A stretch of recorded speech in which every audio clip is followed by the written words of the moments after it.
This program is about unsolved mysteries. Whenever possible, the actual family members and police officials have participated in recreating the events. What you are about to see is not a news broadcast.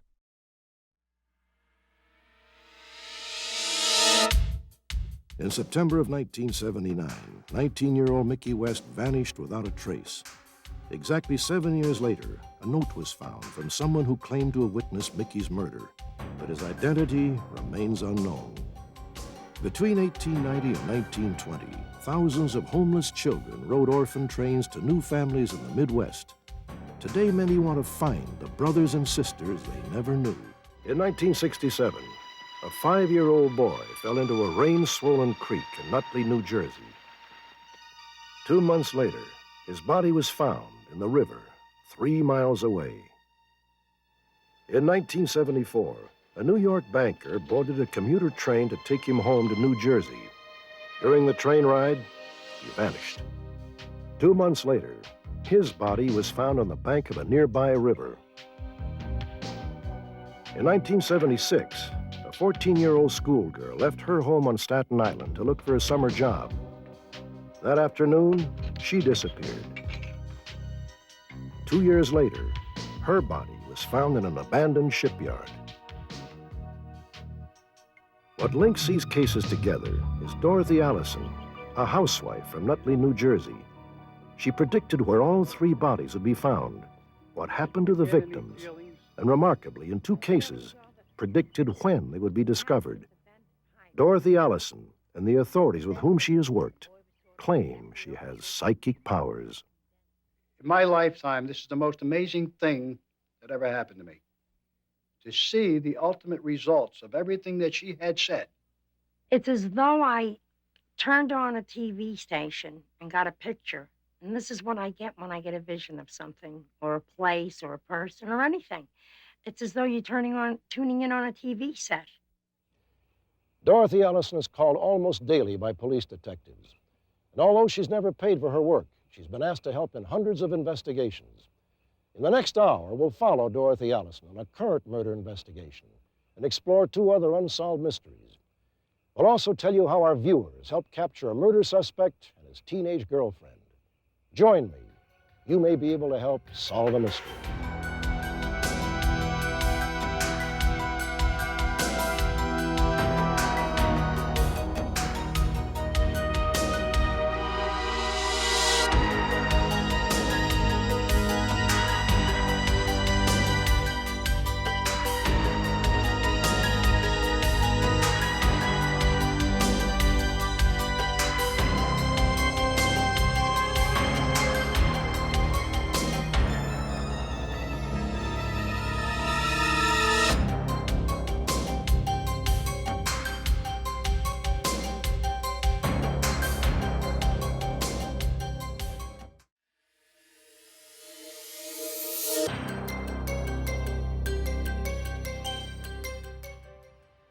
On the morning of September 11th, 1979, in the small town of St. Joseph, Missouri, a young woman named Mickey Jo West left for work.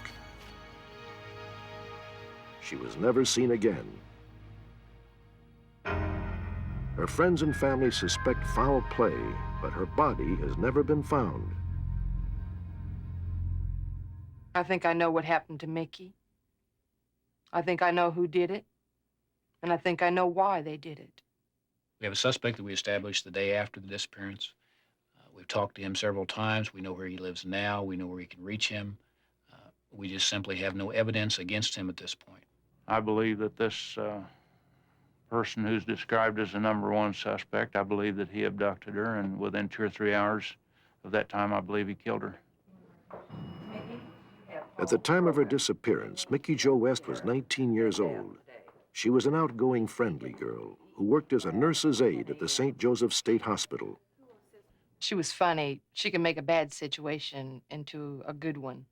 When I had bad days, and I was at my worst end, she'd come in and everything would be all right because she'd say something funny. Mickey became involved in the bitter marital dispute of a friend of hers, perhaps too involved. She began to receive threats. The last time I talked to Mickey on the phone, she was scared. She was afraid for her life, so she told me she was going to carry a hammer to work with her. That next morning, she got up and left her house and was on her way to the bus stop. And that was the last that anyone ever heard from her. At this point, the only case we have is a missing person. We have no crime, we have a missing person. We have no body to establish a murder case. Without a body, we cannot convict anyone of murder. We have evidence that there were threats made to Mickey, that she was followed by this person, that he had a motive to do this, that he could have done this, and we just need the body.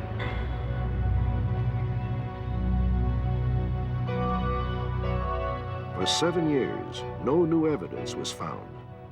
Then in 1986, a delivery man at a Kansas City shopping mall, 75 miles from where she disappeared, found a letter. It was addressed to the St. Joseph Police. He opened it and read, "I need your help. I was with," and here we cannot mention the person's name, "when he killed Mickey Joe West and hid the body. I can kill myself now. Please help." This letter was unsigned. About a month later, on October 2nd, another note was found in the same mall.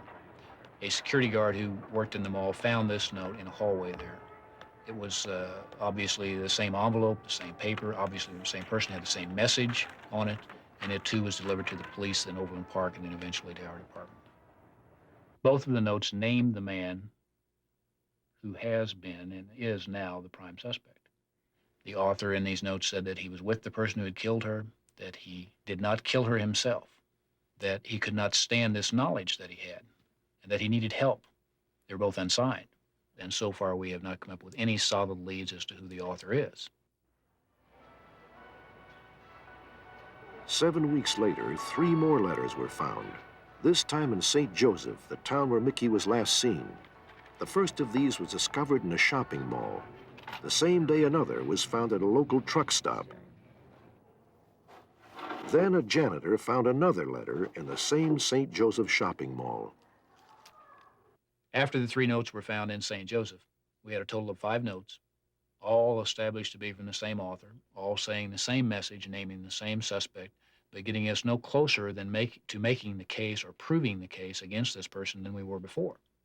We've explored the possibility that the notes are a hoax, but we believe they're genuine because of the details that he's given us about the crime, because of the way they're written, because of the feelings that they express.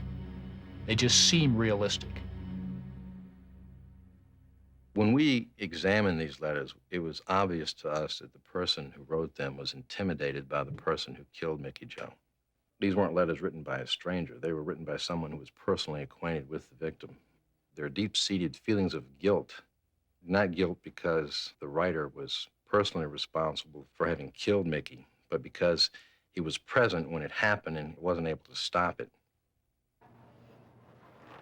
On January 13th, 1988, 9 years after Mickey's disappearance, another letter turned up at a Kansas City mall theater. It was addressed to the police and a local TV station. Thurman? 8 months later, a reporter for the TV station, Thurman Mitchell, received a letter addressed to him personally. In this letter, the author said that if Thurman would come alone, he would show him where Mickey Joe West is. He said that he did not want the reward, that he was not interested in the reward. He said that he was not himself involved in the crime, but that he needed help again. Because this latest letter was mailed to the station, In response to this letter that Mr. Mitchell received, he did a news story asking this person to come forward and contact him personally. About Mickey Joe's death. We're asking that witness to call the telephone number on the screen and talk to us, and we'll pass that information on. An on-air appeal proved unsuccessful. Today, the letter writer remains anonymous. The case of Mickey Joe West is still unsolved. The author of these notes is the most important witness that we could have in this case. If he knows where she is, if he was there, and he will testify, he is absolutely crucial. I would just like to ask him to come forward and tell us what he knows, or if he doesn't want to come forward, write us a letter and tell us where she is in the letter, or give us a phone call. Come forward in some way. We miss Mickey. And it's been 9 years. And we just want to know what happened to her.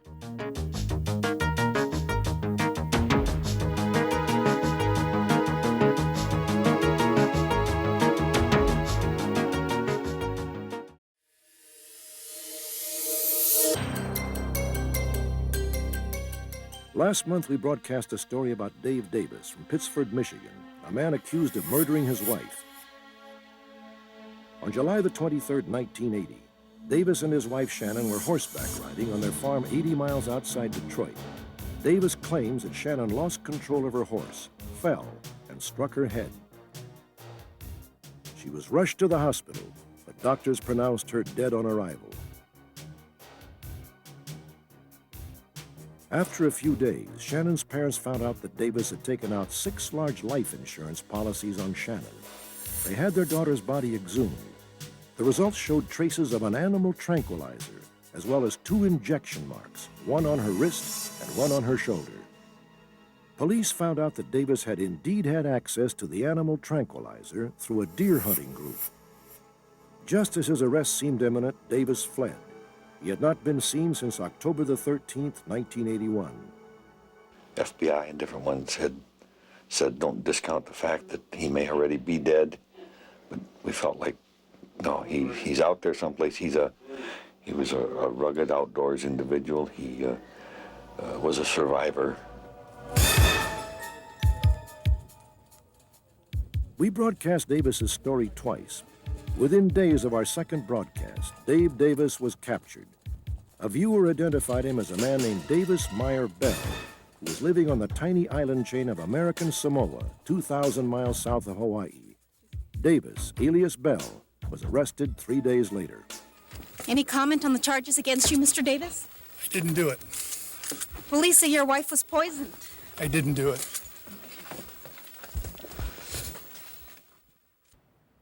Police learned that 4 years ago, Davis had fled to American Samoa, where he lived in this house. Before that, he had lived in Florida, Haiti, and Alaska, among other places. 2 years ago, he married a 20-year-old Samoan woman. He told her that his first wife had died in a tragic accident. In American Samoa, Davis obtained a job as a pilot for a small commercial airline. He was apprehended on his way to work at the airport. Davis was extradited to Honolulu, Hawaii. He admitted his identity and voluntarily agreed to return to Michigan to stand trial. In return, federal authorities dropped charges of unlawful flight.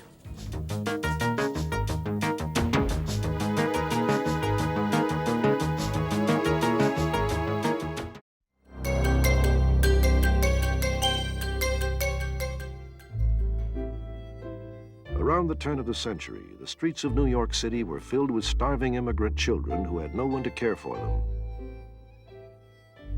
The city orphanages overflowed. School classes and afternoon naps often took place outside, even in the bitter cold. To alleviate the crowded conditions, the Children's Aid Society of New York came up with a unique plan. They began to put orphans on trains bound for the South and the Midwest, hoping they would be adopted by farm families along the route.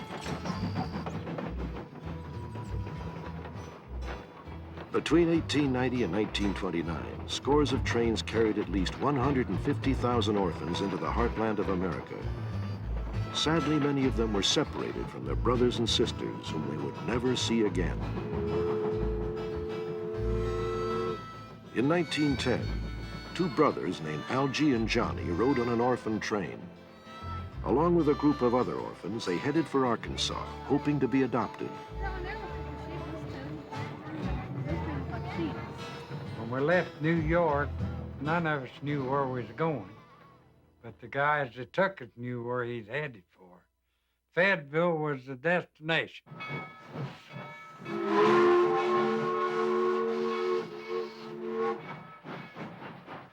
When Algie and Johnny's train arrived in Fayetteville, Arkansas, prospective parents were waiting to look the children over.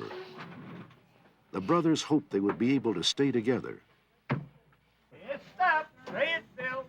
When they stopped, why, they just lined us up the side of the track, The one thing I remember, I just wondered what they was going to do with me and Johnny. I had hopes that we'd both be in some home together. People commenced coming and look at the kids. Some of them took them to make farmers out of them or slaves out of them. Some people take them because they loved them. Oh, ain't he cute? How do you like this one? Oh, I like him. What's your name? Algie, you're going to go with me. When it came time to make the decision, the couple who took Algie only wanted one child. He took me and didn't want to take Johnny. Well, they just pulled us forward, and I just tried till I couldn't. But I just know they separated us, and one feller took Johnny and one took me. Finally, oh, it took me a long time. I got over that, but still, it come to my mind once in a while, where is he? Hadn't been for the old man that raised me, I wouldn't have found all that. I know it. He took me around. Happily, Algie and Johnny, the brothers who were separated when they rode the orphan train, have been reunited. I was treated good. Tonight, we will meet two other orphan train riders, Francis Murphy and Sylvia Wemhoff, who have been unable to find their lost siblings. In 1921, Sylvia Wemhoff, whose last name then was Volk, was taken out of a New York City orphanage to ride an orphan train to Nebraska. Her parents were dead, and she left behind an older sibling about whom she knew nothing. Sylvia was 3 years old, and the children on her train had been selected, sight unseen, by members of churches in Columbus, Nebraska. Sylvia was a very small child when she rode the orphan train. She was taken in a bit of a different manner because she was spoken for ahead of time. On your papers, there's a name and a number. The number will correspond with the number here. Numbers would be sewn onto the children's garments with their name and the birth date. The corresponding matching parent that had been found and located by the founding hospital would have a number corresponding to the number, and when they got to the train station, they would match the number and take the child. Are you Sylvia? Would you like to go home with me? And this was the way Sylvia Wemhoff was chosen. Sylvia's last name was changed to Mick when she was adopted by the John Mick family. They had a small farm in Lindsay, Nebraska. And Sylvia, along with another orphan, a boy, was happily welcomed into the family. When I was about 17, 18 years old, then I began to question my mother, Mick, whether I had any brothers or sisters. And if so, I wonder if we could ever get together. After years of searching, Sylvia located her birth certificate. It showed that she was born Stephanie Volk, spelled W-O-L-K, and that her mother, Pauline Vitovich from Austria, already had a child when Sylvia was born. Sylvia was adopted when she was 3 years old and today is 70. She is desperately trying to locate her missing sibling, even though there is no way to tell whether she is looking for a brother or a sister.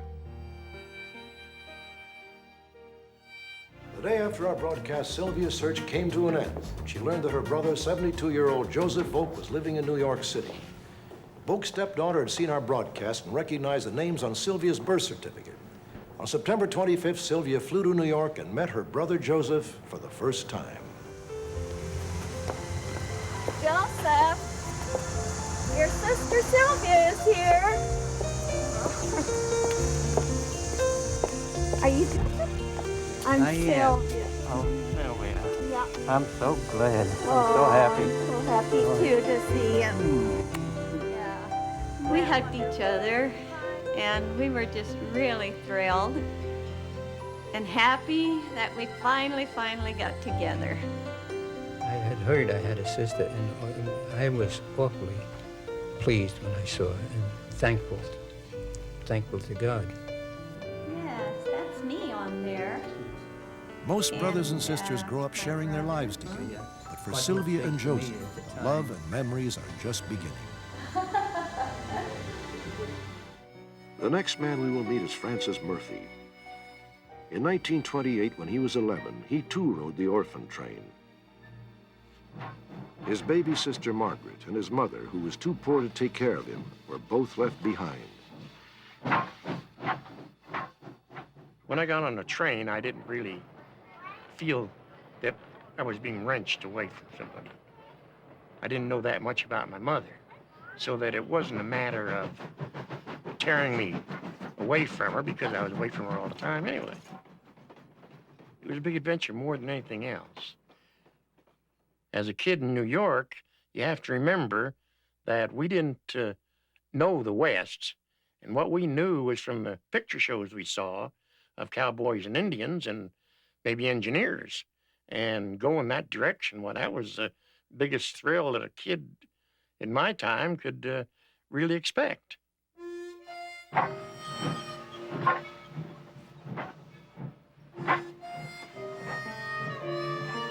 Francis's excitement soon turned to sadness. Hello,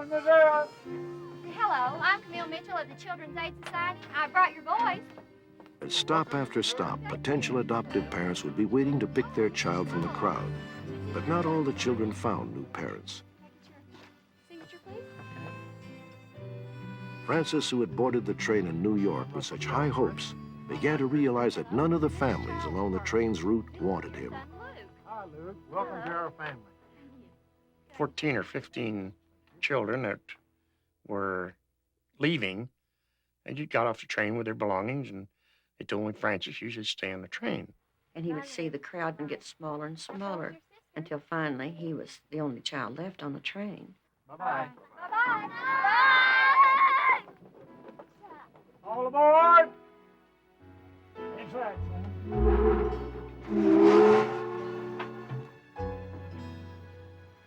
Francis never was adopted. He went from family to family as a foster child. In spite of his early hardships, Francis's life turned out well. He became a high school teacher, married, and had 5 children and 6 grandchildren. Francis Murphy, who rode the Orphan Train 60 years ago, developed heart disease in 1987. And sadly, he died soon after we filmed his interview in November. Francis's wife and family have continued his search, and they ask that we present his story despite the fact that he is gone. They hope to unite the family who still loves Francis with a family he never knew and wanted so desperately to find. It was extremely important to Francis to go ahead with this interview. He'd been looking forward to it for literally months, and just the hope that he would find somebody, particularly his sister, was important. He didn't know much about love growing up, and he found out as he got older and had a family of his own. I think his finding Margaret would be an extension of that love. It's still very important to us that we finish what he tried to do. Francis Murphy's sister, Margaret, would be about 62 years old today. She was probably born in either Yonkers or New York City, and she may have been adopted. Francis and Margaret's mother was Hilda Harding Murphy. Their grandparents were John and Elizabeth Harding from Nova Scotia. Francis's father was Martin Murphy.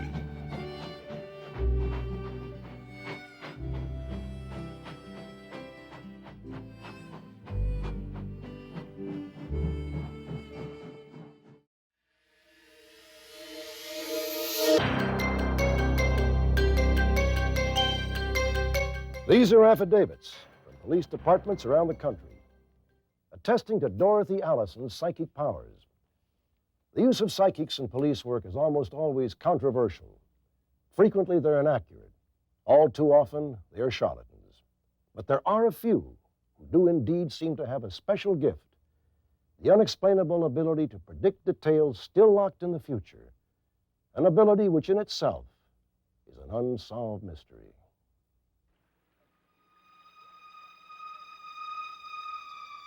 On December 3rd, 1967, 5-year-old Michael Kersix and his older brother went out to play at around 8:15 a.m.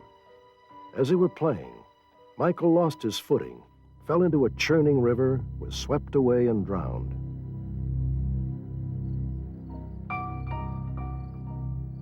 Two hours before Michael's accident, at 5:56 a.m., Dorothy Allison woke from a horrific nightmare.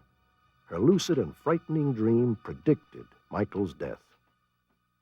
I saw this little boy in a pipe. His hands were like this in the dream. They were clasped together, and they were very black. I didn't know why they were so black, because he was so white. I saw this tremendous illumination of light, almost as though he had been in a, it seemed to me like a vacuum. For weeks, the authorities searched the river, but there was no trace of Michael's body.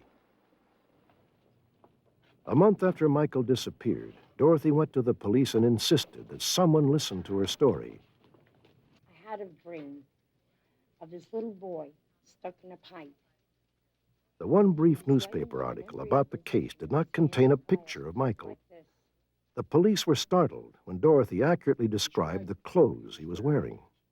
He had on this green snowsuit.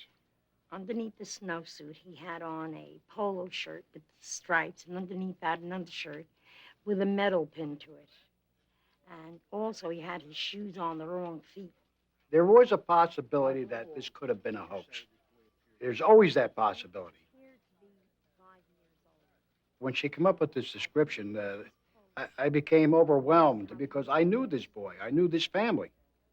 It just got me to a point where I had to know more about what she was dreaming. Maybe there was something more that she couldn't remember now. Maybe just questioning her would bring more of it out. But we were going to work with her because she just, she got me. She just got me. When I started to talk to Don, I kept telling him that I saw the number 120, but whatever that meant, I don't know. I also saw the number 8 and didn't know what that meant either. And I kept insisting that his body would be found behind a school. I insisted on that.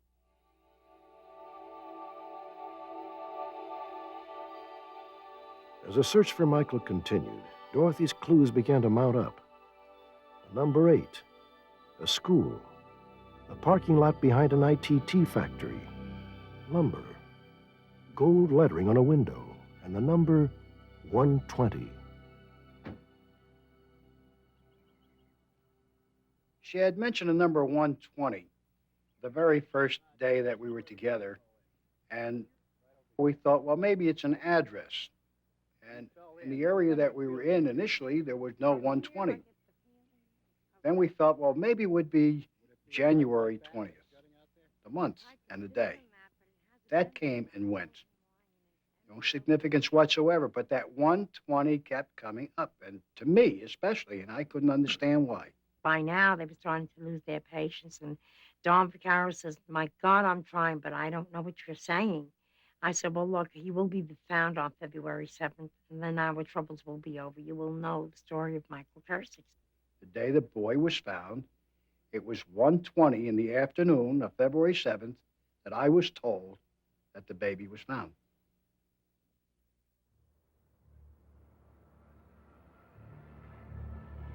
The spot where Michael's body was found coincided with several of Dorothy's clues. Dorothy's vision of a number 8 was echoed by the fact that elementary school PS8 stands on the riverbank nearby. Across the street is a lumber yard. Next door is an office building with gold letters on the window. Directly across the river is a local ITT factory and its parking lot. And when Michael was found, he was wearing exactly the same clothes that Dorothy had dreamt. And although his galoshes were on the correct feet, his undershoes were indeed on the wrong feet. We backtracked, and everything that she was saying now fit into place, just like a puzzle. You pick up a piece and you toss it around until you link it and show the picture. It means nothing. But now everything seemed to fit in place. And I started to kick myself for not knowing what she was talking about. There have been many, many times that I struck out completely and I really wanted to find a child and got no answers till today. I don't know why. But there are several cases where I never come up with anything. Not even one little clue that I know of. Dorothy Allison has lived in New Jersey all her life. She has 4 children, and her husband, Bob, is an engineer for a construction company in Manhattan. When Dorothy was 14, she had the first indication of her psychic abilities when she correctly predicted the death of her father. Since the Michael Kersick's investigation, most of Dorothy's cases have been homicides. Many of the victims have been children. I've often thought to myself, why does this happen to me? Why not somebody else? Because it has been very hard on me emotionally, physically. It has not been a happy thing for me at all times.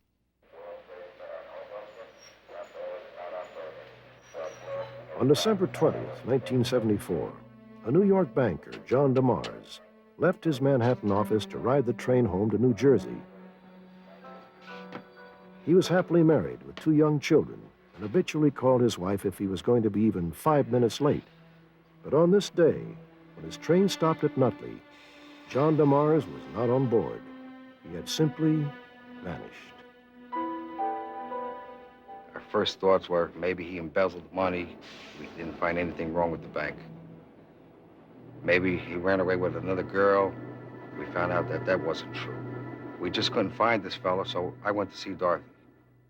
I said, Dorothy, I'm looking for a male adult that's been missing for more than 24 hours. Her first words were to me was, he's drowned. I said, he fell off the train. He said, how could he fall off the train in the water? I says, no. I said, you received misinformation. He fell off the train. He's in water.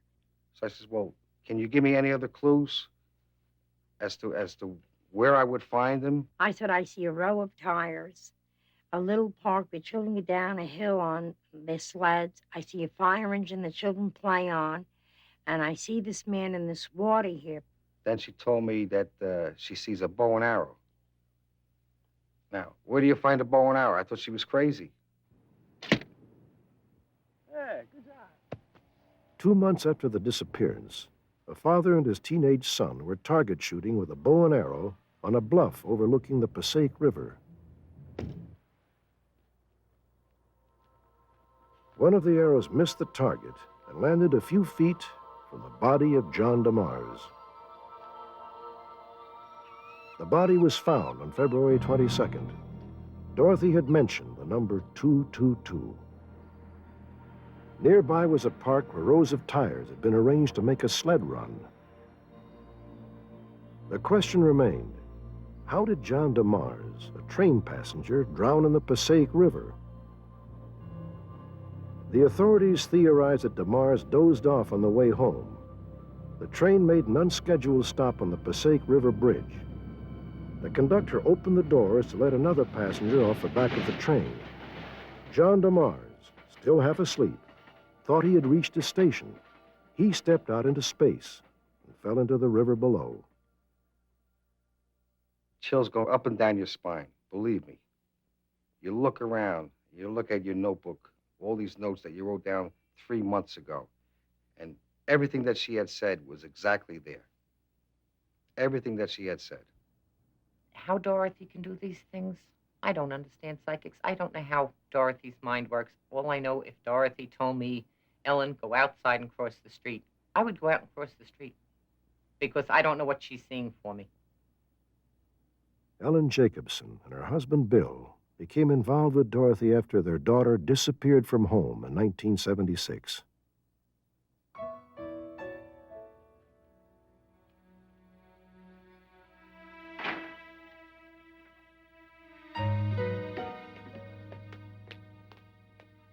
On May 15th, 14-year-old Susan Jacobson left her Staten Island home to interview for a job at a local ice cream parlor.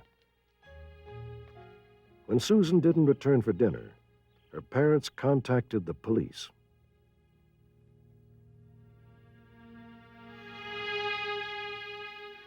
We were basically told that our daughter was 14, she had a boyfriend, and she ran away. Point blank, that was it. And there's nothing they can do, because if she ran away, they don't have manpower to go and look for 14-year-old girls who run away. So we had nothing.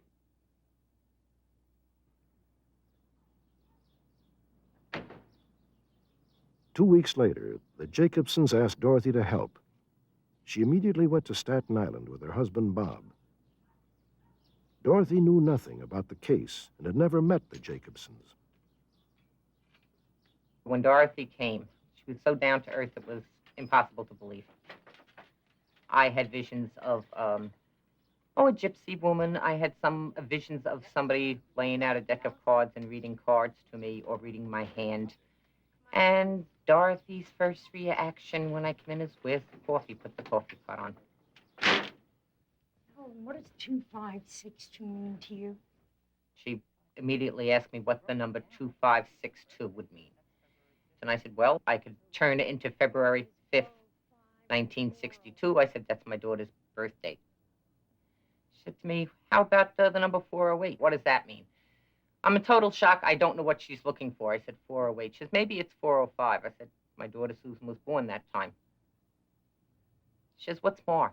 I said, excuse me. She says, what's Mar mean? I said, what do you mean Mar? She says, M-A-R. I want to see M-A-R. I said, please, let's go to the police department, because the vision that I got right then and there was that her daughter had been strangled by the boyfriend, and that she was at this place with this big M-A-R written in red letters. So I went to the police department and tried to explain, but to no avail. The authorities were unwilling to work with a psychic, so Bill Jacobson decided to investigate the many clues that Dorothy had come up with on his own. There was an abandoned car, the letters M-A-R, smell of oil, 2 sets of dual church steeples, dual smokestacks, swamps, marshes. We searched a vast amount of Staten Island, and the confusion of it is that you don't know distance and time, and you can't tell past, present, and future. Eventually, we got into a place that is called Downback.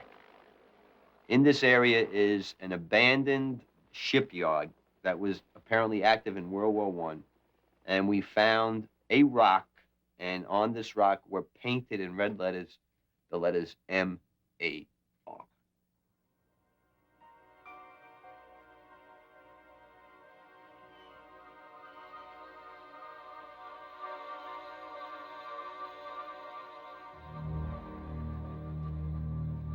All the clues that she had given me helped me by way of getting me to the area of ground where Susan was eventually found.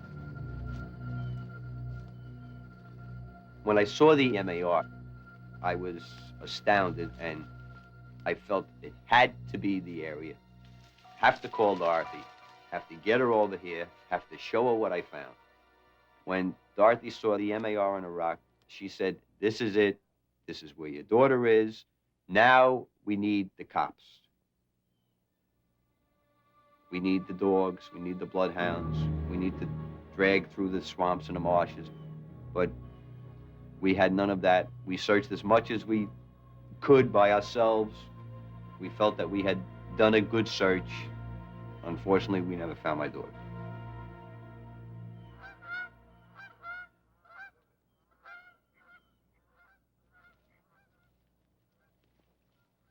"22 months later, 3 boys were out muskrat hunting in the precise area where Bill had searched.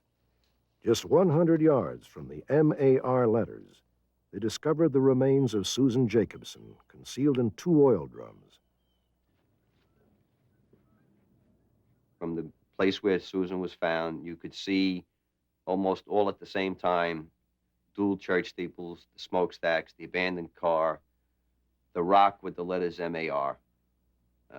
Susan was found in an oil drum, which is a smell of oil. And Dorothy had also said that Susan was in water, but she didn't drown. The autopsy revealed that Susan had been strangled and her body dumped at the bottom of the water-filled hole. Dempsey Hawkins, Susan's boyfriend, was arrested, tried, and convicted of her murder. Dorothy knew that my daughter was murdered. She admitted to us maybe 9 months after my daughter's disappearance to the fact that who did the murder. She named the person to us. And everything that she said how she was murdered and where, and what Dorothy said came true.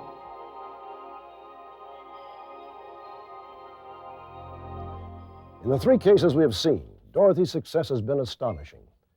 But keep in mind that over the years, Dorothy has worked on hundreds of investigations, and in many, she was unable to come up with information that helped the authorities.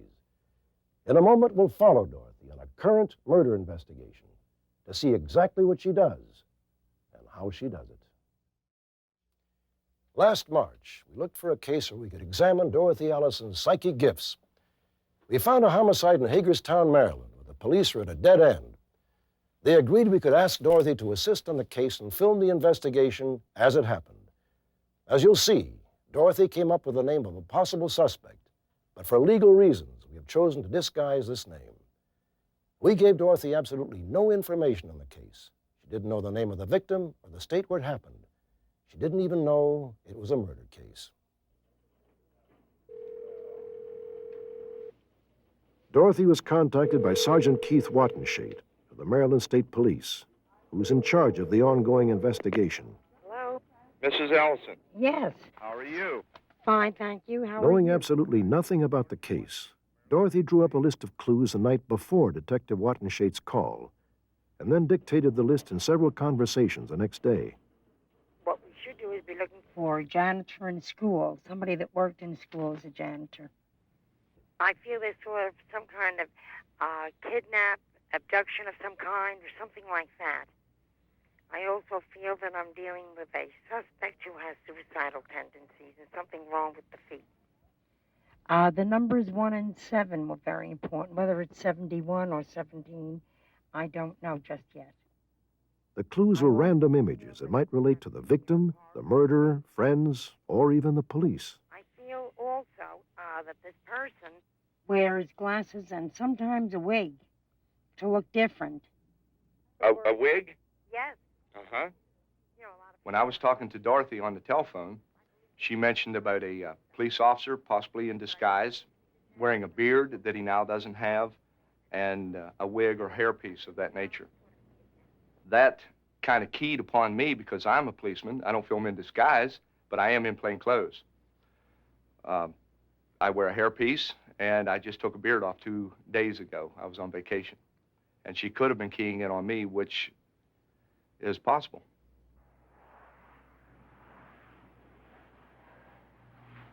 Dorothy flew to Hagerstown with her husband Bob to meet with Detective Wattenshate. Immediately after they landed, Dorothy had a name for the authorities. Mrs. Allison, how are you? How are you? I'm Sergeant Wattenshate of the State Police. I know. How's your flight? Great. Listen, I wrote Have you some come up with notes anything for you. else?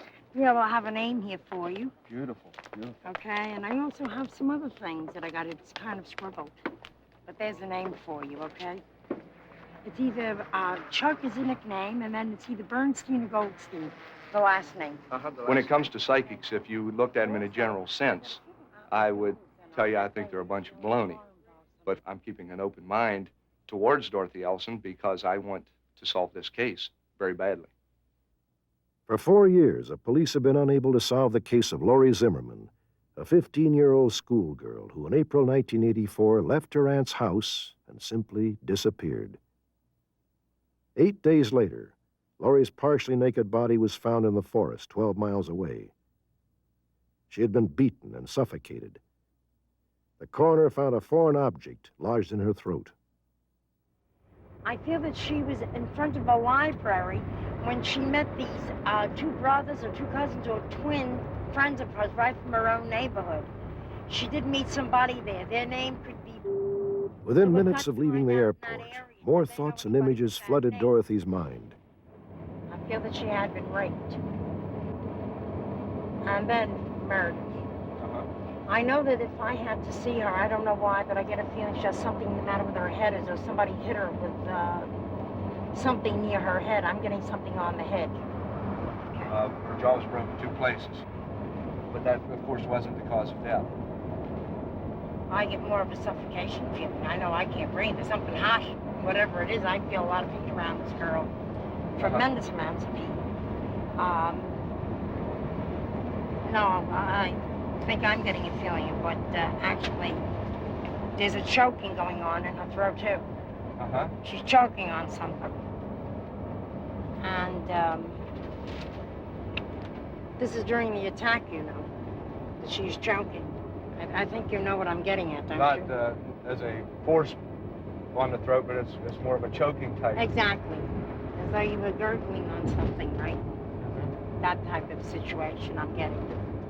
There's no way that Dorothy Allison would have known about an object being in the victim's throat. She related that it didn't seem to her to be a choking of the hands around the throat, but as a choking of some type of object down inside the victim's throat. And I was very surprised that she keyed in on this, because this is a point in the investigation that we did not make public. She definitely, absolutely walked down the street, and she goes as far as the library, and then she is picked up in this yellow car that I described to you, the real old car. Well, here's the library right here on the left. After 24 hours in Hagerstown, Dorothy had come up with literally dozens of possible clues. Many seemed unrelated to the case. Others would seem misdirected. Keith Wattenshate's hairpiece, for instance. And the janitor Dorothy mentioned may have been Laurie's stepfather, not a suspect. The individual she named at the airport, Chuck Goldstein or Bernstein, is also not a suspect, though according to Dorothy, he may have some information. But some of Dorothy's clues did seem connected to the crime. For example, Dorothy had seen the numbers 1 and 7. She learned that Laurie had been laid to rest at the cemetery in Plot 17. Dorothy had mentioned the name Cleveland. The last street sign before the crime scene was at a turnoff called Cleveland Town Road. Dorothy had talked about an old church.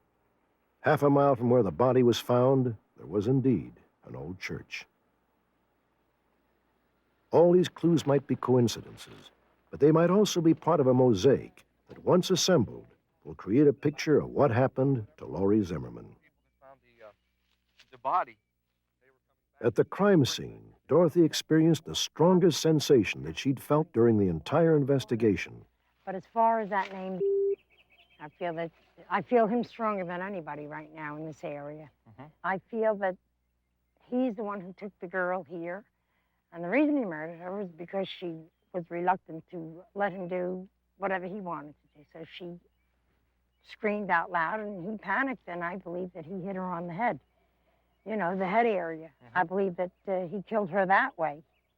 But I do believe that is the man that murdered this girl. And I think you should start looking for him. Okay. In fact, I'd be positive that he is the one. Detective Wattenshade has run the name that Dorothy mentioned through the police computers, but there are no known suspects by that name. In total, she came up with 50 different clues. Only when the crime is solved will we know how many of Dorothy's visions are really connected to the murder of Laurie Zimmerman.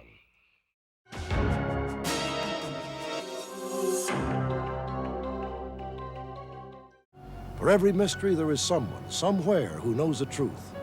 Perhaps that someone is watching. Perhaps it's you.